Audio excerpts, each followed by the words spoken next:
뭐하세요? 이걸 좀 팔아보고 싶어서요. 이제 수출할 거예요. 대국이요. 회사에 끼친 손해가 얼마인지 알아? 강태풍이 잡을 깜장이나 되냐? 오주임님이 태풍 상사에 상담했는데 웃을 때는 더 예뻐. 나 오주임님 좋아하는 것 같아요.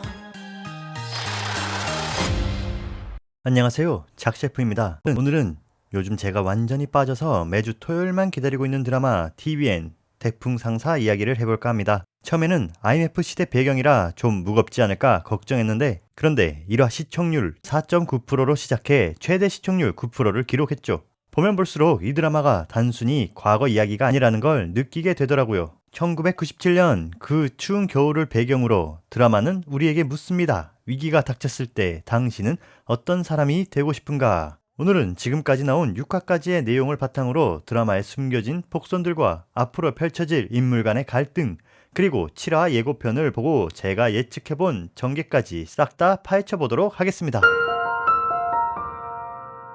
처음 막 시작했을 때 서울 사투리라고 불리는 1990년대 감성의 말투가 일단 흥미를 끌었었는데요. 업무 시간에 잡담은 하지 않아요. 업무에 집중을 해야 되거든요. 나라 경제가 어려울 때도 있고 좋을 때도 있는 거잖아요. 중요한 거는 흔들리지 않는 마음인 것 같거든요. 무엇이든 모두가 함께 했으면 좋겠습니다. 활력이 넘치고 그 시절 향수가 느껴지며 그 당시 사회적 문제로 등장했던 오렌지족까지 흥미로운 시대 속으로 끌고 갔던 것 같습니다. 남의 시선을 느끼지 않습니까? 아니요, 전혀 신경 쓰지 않습니다. 제가 입고 싶은 대로 입고요. 이렇게 입으면 기분 좋거든요. 아, 이거요? 제 자동차 키인데요. 개성 있기도 하고 또 실용적이기도 하고요. 그리고 또 멋있기도 하고요. 사실 폭풍 전야와 같이 IMF 2달 전은 1달러에 900원이었고 그 당시 시민들의 표정은 밝았으며 사업하시던 아버지는 이런 경기가 어떻게 지속 가능하지? 라며 계속 말씀하셨었죠. 그 당시 일자리도 넘쳐나서 엘리베이터를 타면 층수를 눌러주는 직업부터 백화점 문 열어주는 사람까지 영원할 것 같은 황금기였습니다. IMF가 터지고 당시 최고 환율은 1달러에 1995원. 이때 주인공의 집에 빨간 딱지가 붙듯이 어렸지만 아버지 사업이 망하면서 빨간 딱지가 집에 붙는 경험을 했었습니다. 집에서 하루아침에 쫓겨나 아버지 친구분의 집에 작은 방에서 내 가족이 한 달을 살았던 기억이 났었습니다. 이땐 잘 몰랐지만 참 많은 분들이 세상을 떠나고 다양한 고초를 겪었던 것 같더라고요. 그런데 이번 드라마는 이런 어두운 시대 속에 주인공 강태풍을 통해 희망을 이야기하는 것 같습니다. 강태풍은 책임감이 무너진 세상에서 돈이 아니면 책임져 주지 못하는 그 시절 속 돈보다 사람을 가치 있게 여기며 책임져 나가는 인물입니다. 사실 그는 처음엔 전형적인 오렌지족이었습니다. 아버지가 벌어온 돈으로 압구정에서 놀고 클럽을 가고 아버지 회사 일에 관심도 없고, 그런데 아버지가 돌아가시고 회사가 위기에 처하자 변화되는 모습은 책임감이라는 것을 갖고 세상에 첫 발을 내딛는 모습 같았습니다. 가장 중요한 장면은 금고에서 발견한 아버지의 통장과 편지. 아버지는 너의 꿈을 응원한다. 너는 항상 내가 가장 사랑하는 사람이다. 다만 나는 알려주고 싶었단다. 내가 직접 부딪히고 이겨내서 얻어지는 것들만이 네 것이라 부를 수가 있다는 걸. 네, 뭉클했죠. 이 순간 태풍은 선택을 하죠. 파산의 신고가 아니라 대표자 변경을.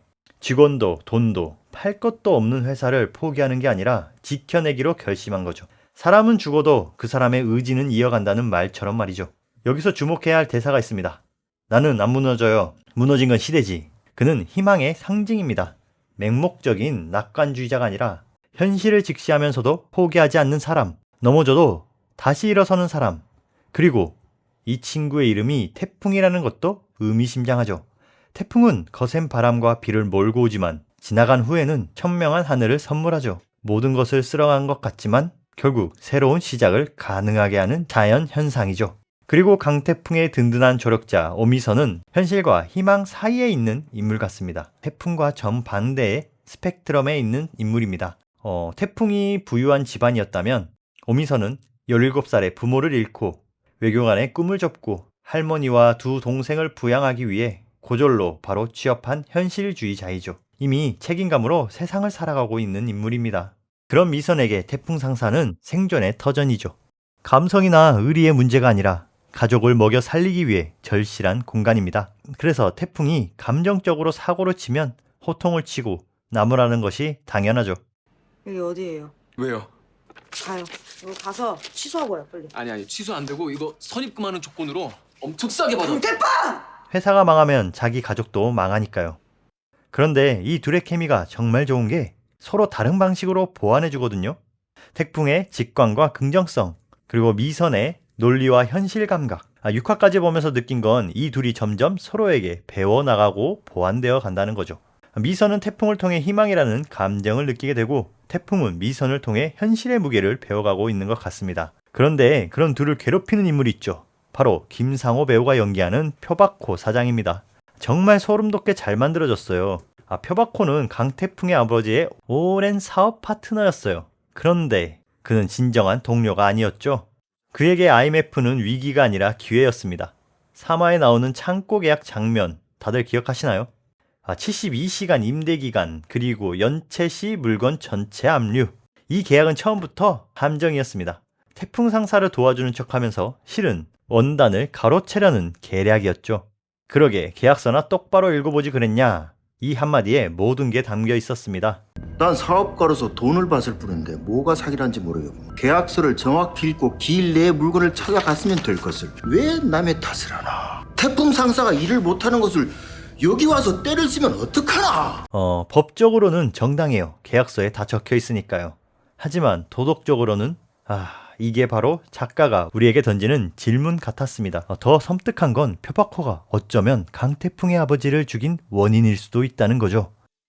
그는 돈이 되는 거라면 무엇이든 하는 사람 같아 보였습니다. 망해가는 태풍 상사에 돈이 될 것이 있어 여전히 노리고 있는 것으로 보이는데 아마 그는 마지막 화까지 메인 빌런의 자리를 꽉 차지할 것 같습니다. 그리고 또 다른 서브 빌런이 있죠. 그의 아들 표현준입니다. 이 친구는 단순히 아버지의 회사를 따라 나쁜 짓이나 하는 2세가 아니죠. 태풍이에게 개인적인 감정이 있습니다. 압구정 시절부터 태풍에 대한 질투와 열등감, 그리고 돈은 자기가 더 많은데 왜 사람은 태풍을 더 좋아할까? 왜 태풍은 늘 인기가 많을까? 이런 뒤틀린 감정이 계속 쌓여 있는 인물입니다. 아마 이 부분도 두 사람의 대립에서 엄청난 폭발력을 가질 것 같습니다. 그렇게 작가는 IMF라는 거대한 경제 위기 속에 세 분류의 인간을 배치했습니다. 여기서 중요한 키워드는 바로 위기 속 인간의 선택이라고 생각이 드는데 첫 번째, 함께 일어서며 겨울을 지나가는 사람들입니다. 강태풍과 오미선 그리고 태풍 상사 직원들이죠. 이들은 무너진 현실 앞에서 포기하지 않고 서로를 붙잡으며 버텨냅니다. 꽃은 피었다가 지는 것이 아니라 피었다가 이기는 것이다. 겨울은 와도 꽃은 죽지 않습니다. 주변에 씨앗을 뿌린 후 땅속 깊이 뿌리를 내리고 추위를 견디며 봄을 기다리죠. 아마 마지막 화엔 수많은 꽃밭이 이루어지는 모습으로 끝나지 않을까 합니다. 두 번째는 남의 위기로 돈을 버는 사람들입니다. 표박호와 표현준 부자죠. 이들은 IMF는 재앙이 아니라 기회입니다. 부도난 중소기업들을 헐값에 인수하고 약자들의 고통으로 배를 불리죠. 드라마는 답을 강요하지 않습니다. 표박호의 논리도 틀린 건 아니거든요. 이게 자본주의다. 살아남는 자가 승자다. 법적으로도 정당하고, 하지만 작가는 묻는 것 같습니다. 법적으로 정당하다고 해서 그게 인간적으로도 옳은 것인가? 세 번째는 책임을 회피하며 도망치는 사람들입니다. 드라마 곳곳에 등장하는 거래처들, 채권자들, 그리고 작가는 묻습니다. 당신은 어떤 사람이 되고 싶습니까? 이게 바로 이 드라마가 단순한 시대극이 아니라고 느끼는 이유입니다. 그리고 이제 7화 예고편을 분석하며 앞으로의 전개를 예측해 보도록 하겠습니다. 왜 이렇게 걱정을 시켜요? 강태풍만큼이나 이제 그녀의 마음 안에도 강태풍이 들어왔고 회사에 끼친 손해가 얼마인지 알아? 강태풍이 잡을 깜냥이나 되냐? 깜냥이나 돼? 표현준이 강태풍을 방해했지만 결국 수출해내고만 강태풍. 아버지는 철저하게 비즈니스로 접근하는데 표현준은 태풍에 대한 개인적 감정이 있잖아요. 아마 표현준이 독자적인 행동을 했고 그로 인해 손해가 생긴 상황인 것 같죠. 뭐 하세요? 이걸 좀 팔아보고 싶어서요. 근데 뭐부터 해야 될지 모르겠어서 이제 수출할 거예요. 태국이요. 다음 수출 아이템 헬멧이 등장합니다. 사실 모두가 쉽게 건너뛰는 인트로에 앞으로 태풍 상사가 수입 및 수출할 품목들이 등장하는데요. 인트로 속 아이템들을 보면 억대의 돈을 벌어다 줄 안전화가 보이고 그 다음 판매 아이템인 강태풍이 쓰고 있던 헬멧이 보이죠. 그리고 아직 나오지 않았지만 판매할 상품으로 보이는 아이템이 총 2개가 보이는데 장갑과 CCTV입니다. 안전화를 구매하는 과정부터 판매하는 과정까지 아이템 하나에 담긴 에피소드들이 정말 재밌었는데요. 과연 이 아이템들을 팔면서 벌어질 에피소드들이 어떻게 그려질지가 기대가 되네요.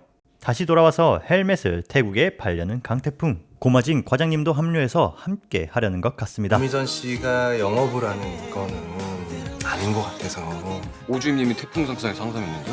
영업 전략을 위해 합류한 고마진 과장과 격리가 아닌 영업을 직접 뛸 오미선의 갈등이 보이는데, 아마 영어도 잘하고 외교관이 꿈이었던 그녀가 멋지게 태국에서 영업을 보여줄 것 같습니다. 웃을 때는 더 예뻐. 나 오주임님 좋아하는 것 같아요. 강태풍을 이젠 사장이 아닌 남자로서 걱정하는 오미선에게 직원이 아닌 여자로서 고백하는 강태풍.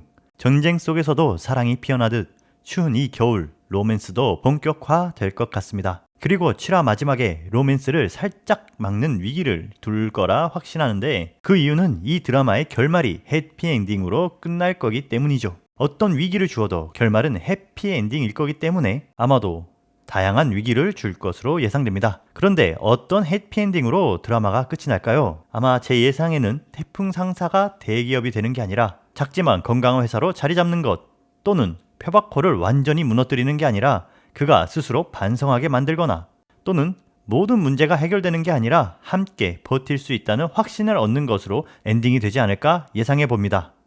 작가가 말하고 싶은 건 완벽한 성공이 아니라 함께하는 희망이니까요. 여러분, 오늘 명작 맛집 태풍상사 리뷰는 여기까지고요. 구독과 알람 설정 안 하셨다면 부탁드리며, 지나갔던 당신의 겨울이 봄이 되어보니 별거 아니었던 희망찬 이야기를 댓글로 남겨주시면 감사하겠습니다.